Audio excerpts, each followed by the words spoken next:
academia is critical. And if we want to go back to when the U.S. emerged as the world's leading superpower, was really based on a commitment that the United States made to create that golden triad, right? The academia, industry, and government.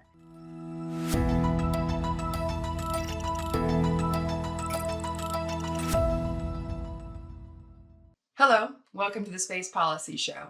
I'm Colleen Stover with the Center for Space Policy and Strategy, part of the Aerospace Corporation. Today we are talking about science for defense. That's right, the Pentagon invests in fundamental and applied science to inform technology decisions that provide for future needs. But how do we know what technologies will be needed to protect and defend? How does government partner across the interagency and with industry? And then what role does academia play? We are hosting the U.S. Space Force Chief Science Officer, Dr. Stacie Williams. I'm really happy that she was able to join us. And she'll be talking to Charles Player. He's a principal scientist here at the Aerospace Corporation in the Future Integration Office. All of our shows are on YouTube and by podcast. To get notified and subscribe, you can go to csps.aerospace.org/space policy show. All right, Charles, take it away. Thank you, Colleen. Appreciate the introduction.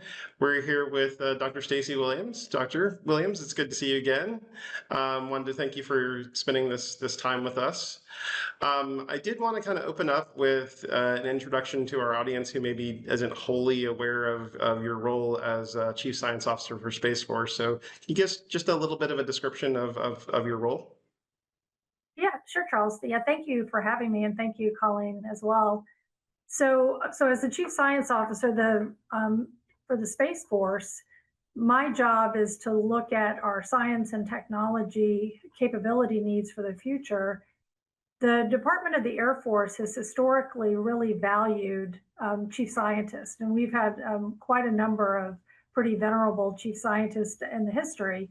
And the reason for that is the Air Force, which includes the Space Force, the Department of the Air Force manages both the Air Force and the Space Force, is very technologically intensive services. And so developing new capabilities, it's really hard, it's difficult. And so to do that requires a continuum of investments from fundamental science all the way through to operationalizing technology. And so my role as chief scientist is to do technology horizon scanning, identify what is the current state of the art, what are the potential future state of the art where we push the limits, and match that up to what the threats are and what the needs of the services are.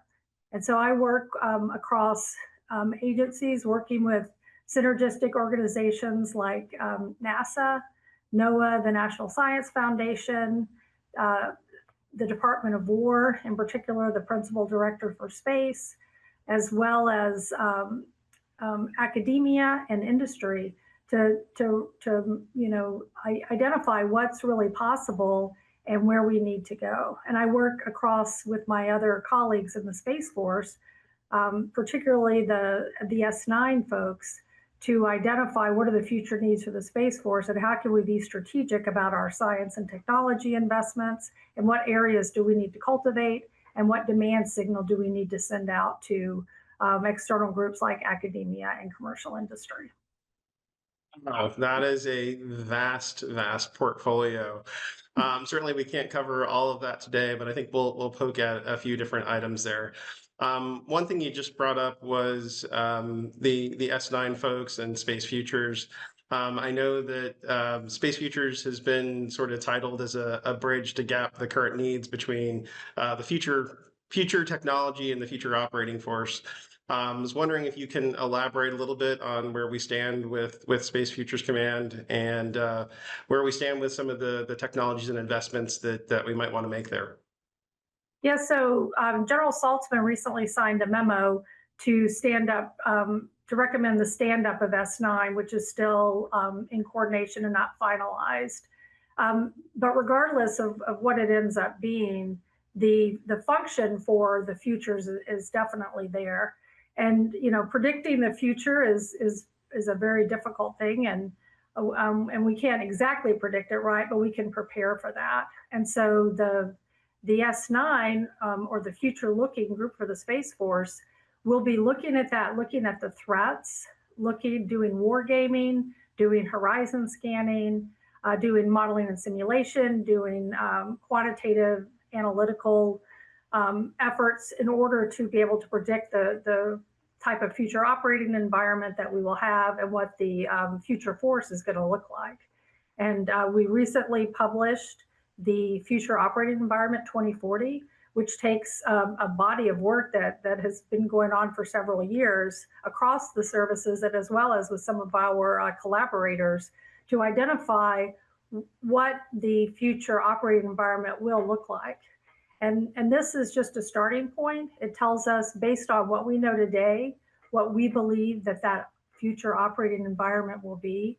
And that helps us plan and start to position ourselves for things that we need to invest in from the science and technology perspective in order to be victorious in that future operating environment.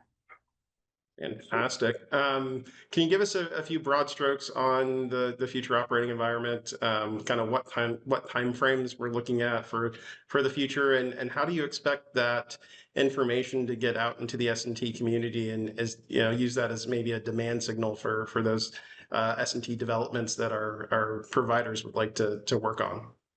Yeah, so one of the things that I'm doing is looking at that document very carefully, which, as I said, is a culmination of a huge body of work that really talks about what will the operating environment look like, and then from there to extrapolate that back to potential technologies that we should be investing in now to have the capabilities for that time period. And so, one thing that stands out is autonomy.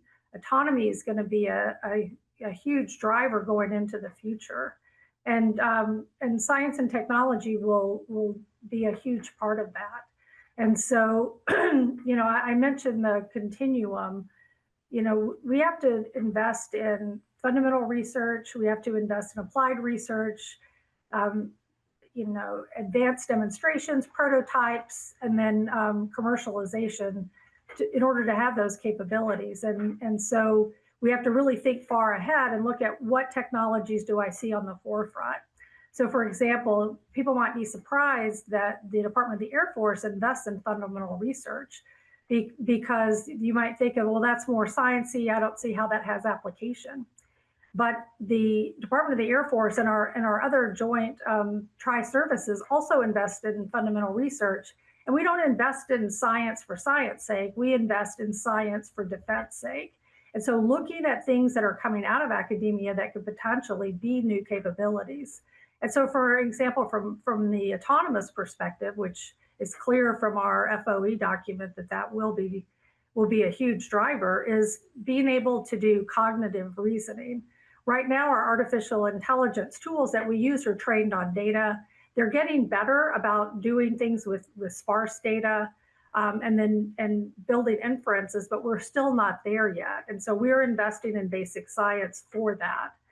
And then we're also investing in applied research, taking the algorithms and the science that is understood today, the mathematics that are understood today, taking those and using those to develop tools that we believe will be able to enable capabilities in terms of autonomy. And then, as you can imagine, as you get higher in technology readiness level and maturity level, then you become more targeted on specific applications. Yeah, I had a little bit of experience myself, kind of working that technology transition aspect. Just curious if you have any thoughts on sort of the resource allocation from sort of that low TRL basic research things that you were talking about towards the higher TRL. So is there some sort of rule of thumb? Is there some sort of way that you think about the allocations of resources from basic research all the way up through applied and prototyping? Yeah, that's an excellent question, Charles. And but I think that we're in a different world than than we were, say, 50 years ago. And historically, the Department of Defense had a rule of 3% of low TRL funding in their RDT&E budget would go to fundamental and then applied. However, that's shrank quite a bit, and it shrank quite a bit because the tyranny of the urgent is always there, pulling at us, right? And when you've got a lot of things that you need to fund and very limited funds, you look at probably near term is going to be a higher priority. But I think it's important not to forget about that low TRL, and it's also a very small dollar amount. And I've been doing some research on that. What should the Space Force, what should our posture be for that? And looking back during the early days of the Cold War, we were actually putting 6% of our funding in fundamental research. Oh. And that actually provided a lot of things, like it provided radar, it put the foundation down for the space race. And I've also was looking at some of the Star Wars that during the Reagan era, that investment in kind of a missile defense that included ground, air, and space systems. And that President Reagan put $2 billion in academia over a 5-year period, which I was really astounded by. But you can look at what we benefited from that. While Star Wars didn't hit the objective stated goals, right, because it was doing stuff that was really hard, but it provided us with the current space architecture that has really enabled precision guided munitions, enabled the ISR, enabled us to have the best joint force in the world. And so it's an important question, and it's something that we're working on now to try to identify what is that best balance between far term and near term. Fantastic. You've talked a little bit about autonomy. We kind of went a little bit there and into history and talked a little bit about Star Wars. Curious if there are any other technology areas that you'd like to bring up that you think are going to be have major impact going forward. Yeah, so one of my favorites, and anytime I give a keynote somewhere, I often bring this up as an example, and that is engineered materials. Right now when we use, like, for example, if we make a lens out of quartz, we use the bulk material to bend the light. And so if you want to have bend light significantly and have a big aperture, which is sometimes what we need for space domain awareness, if you were to do it with a quartz lens, which is not really how we do it, but you would need to have a ginormous, very thick lens to be able to bend the light across that entire aperture. Well, DARPA and the Air Force Office of Scientific Research, as well as other agencies, invested in metamaterials. And metamaterials are material devices that actually the bulk properties are engineered out of them. So based on the light matter interactions of the light with the material of the metamaterial, you're actually doing things like having a huge optic that's as thin as a piece of paper, because it's using quantum materials of that optic rather than the bulk materials. So I'm very excited about this. And it started out as in theory, some scientists thinking about that. And in the future operating environment document, it references metamaterials used as cloaking. Well, that is definitely a long way off, but they are using metamaterials for things like lenses. One of the Google camera, actually the Air Force Office of Scientific Research funded the fundamental research to enable a meta lens that's in the Google camera that's paper thin. And so I'm very excited about that. That has lots of defense applications. And I also think about if we want to talk about really stretching the imagination with metamaterials, we have huge reliance on elements that we can't get in the U.S. and that China has a monopoly on, and then that's a problem for us for supply chains. But just imagine if you could have a metamaterial that you designed the properties that those rare elements give you, using just common materials like silicon. I was reading a review article that talked about acoustic metamaterials, which are acoustic metamaterials. The structures for the metamaterials are larger and easier to make, and they're actually making that out of recycled plastic, which I thought was really fascinating. So, but that shows you the continuum of science, right? Because 20 years ago that would have been impossible to do, period. But now they're actually doing it with everyday materials. So I'm particularly excited about those. I love this conversation. We're talking about things like cloaking materials, makes me think of Star Trek and Star Wars, and we're talking about recycling plastics. So fantastic things that we're able to bring forward within the S&T community. So that is great. Actually, I wanted to talk a little bit about the impact of the technologies that you're pushing forward on the commercial industry. And a lot of things that we're talking about here have very long timelines for development. And obviously, our commercial partners are really more interested in those things that are sort of towards the end of that development cycle so that they can turn a profit on producing those materials and those technologies. Curious if you have any thoughts on sort of the things that we've talked about here as far as the future operating environment, the objective force, and how does that really play into commercial interests kind of going forward as they want to support Department of War and the Space Force?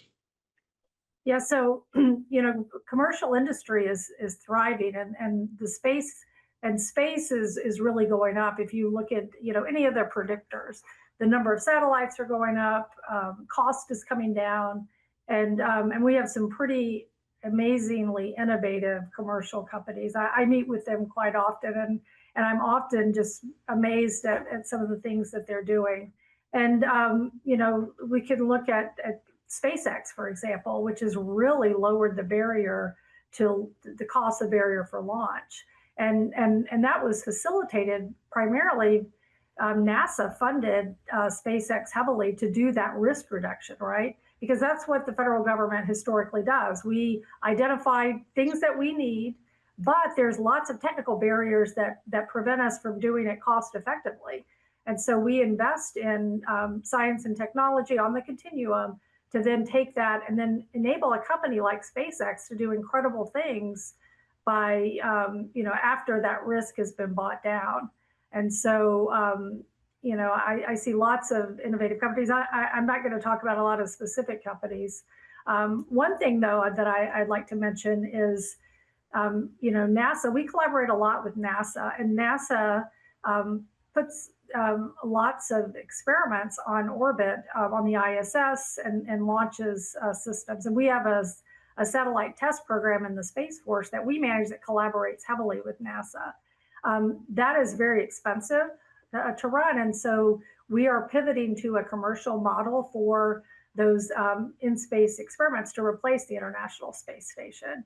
And so I've been meeting with a lot of the companies, and just the ideas that they have are very innovative and pretty exciting.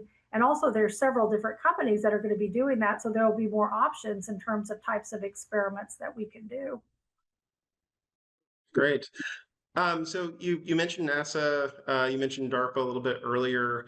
I was curious if you wanted to share or have a little bit of a conversation around how the government, across government, how do we sort of interact with NASA and DARPA and our other space enterprise partners to have a whole of government perspective on our S&T investments. So how are we efficient in those S&T investments? How do we make sure that there's not redundancy in the things that Space Force is investing in versus what NASA is investing in? Are there mechanisms, processes for sort of getting all the agencies together to kind of talk about that?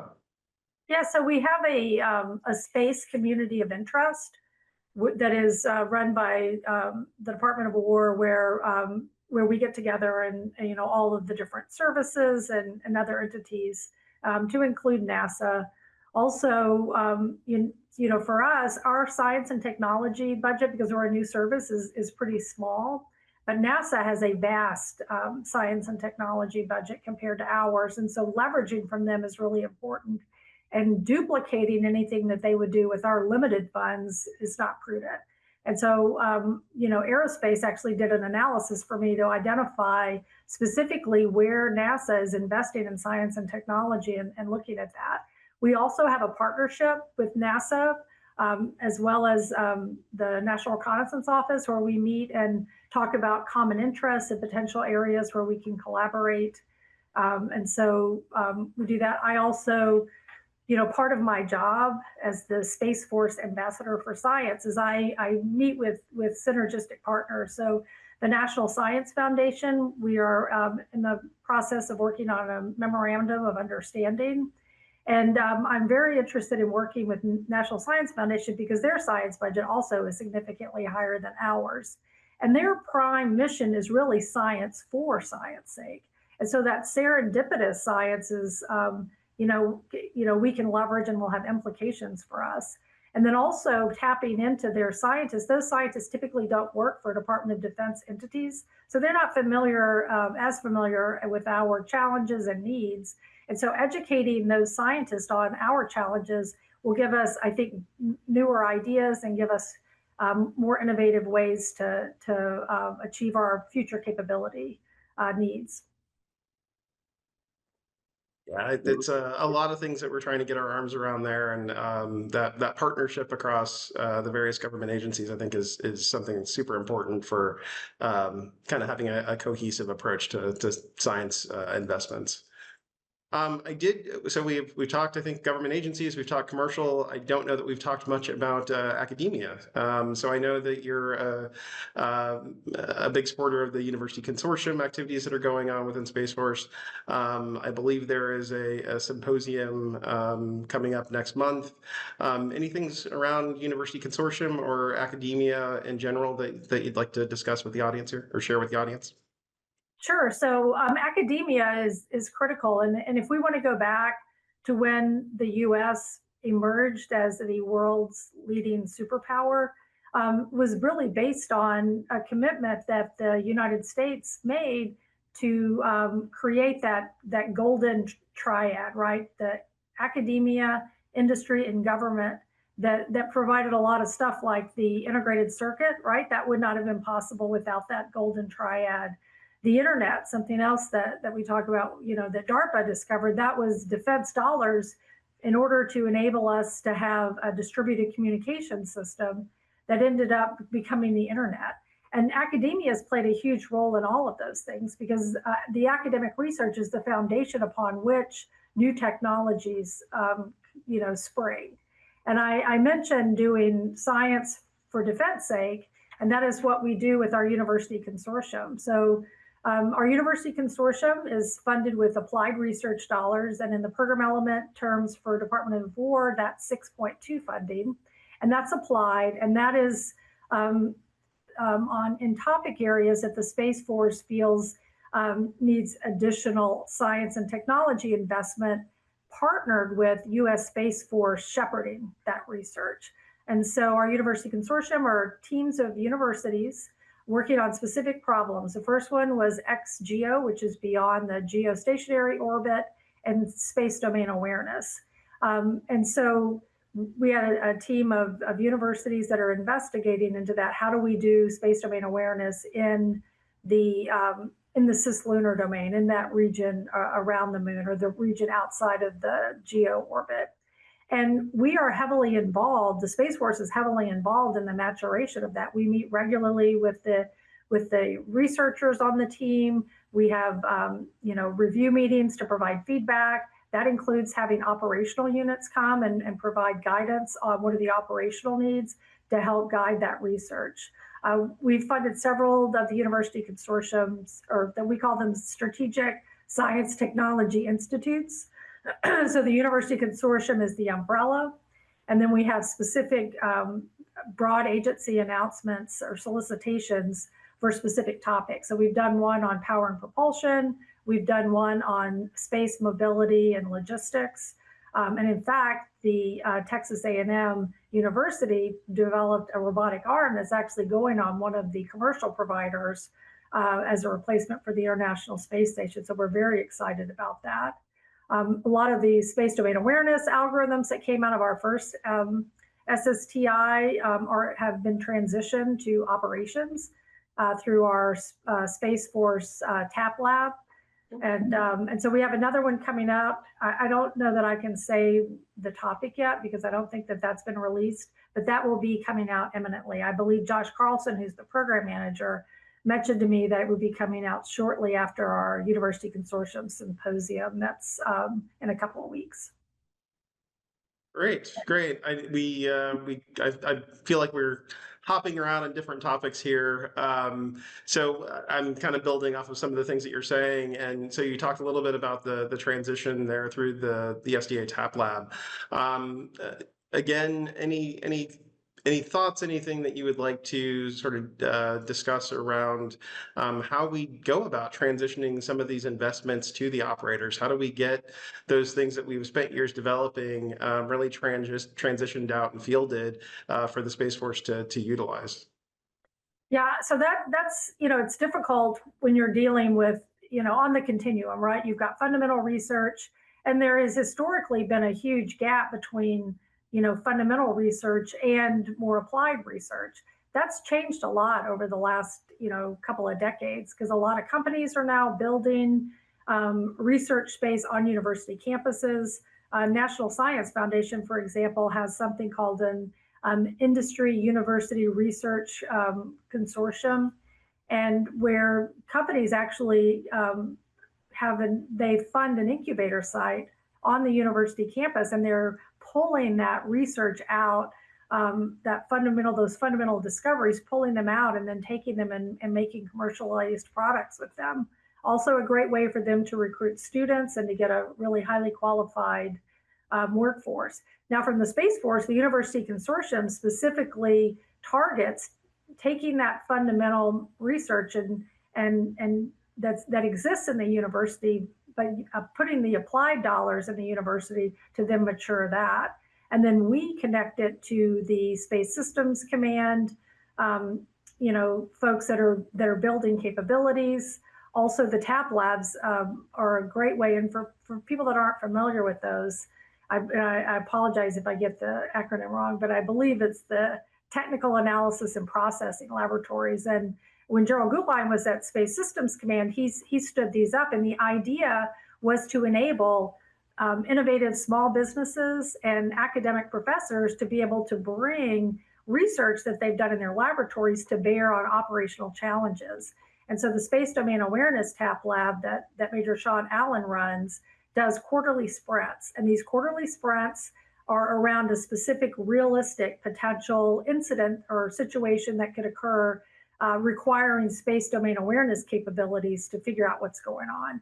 And so he has the scenarios, kind of like a wargaming type scenario, and then he's identified real operational data that support that scenario.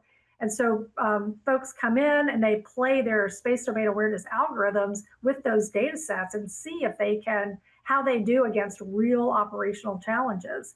And things that are successful, Major Allen helps get that transitioned into the operational community. And I believe roughly about 50 algorithms from our first SSTI with the University Consortium have actually transitioned into operations, and part of that was through the TAP Lab.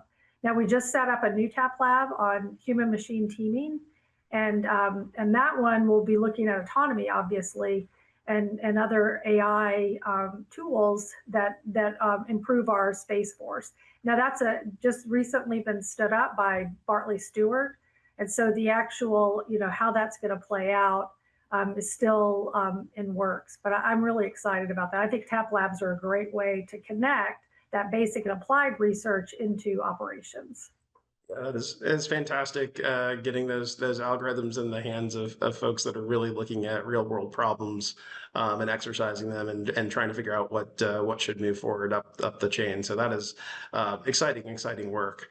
I did want to maybe go a completely different direction. I know we're kind of running out of time here, so I wanted to ask you, what's something that you are really excited about, that, maybe isn't going to come to fruition in the next 5 to 10 years, but maybe 20 to 30?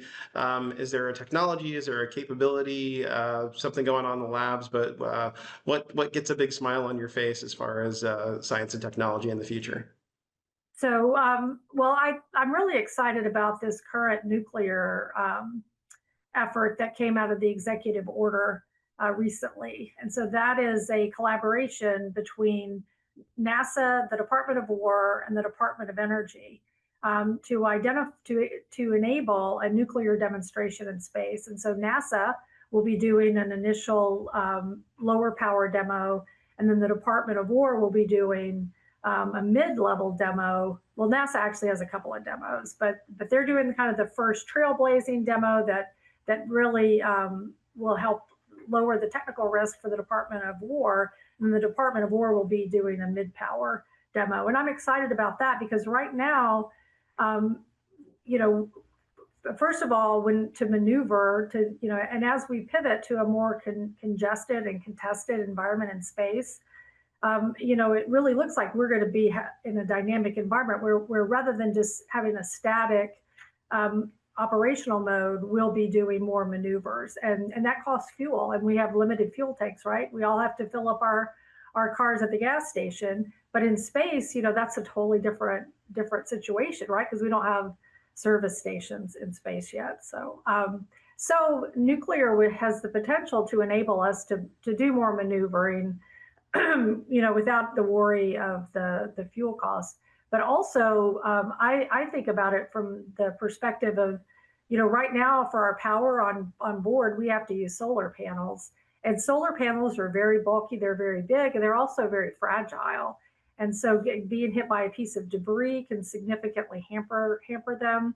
Also, they're very susceptible to radiation damage. And so nuclear systems would enable us to wean ourselves off the solar panels. Also, solar panels are limited in how much power you can get. And so being able to have significantly higher power density on orbit enables us to do things that we currently cannot do.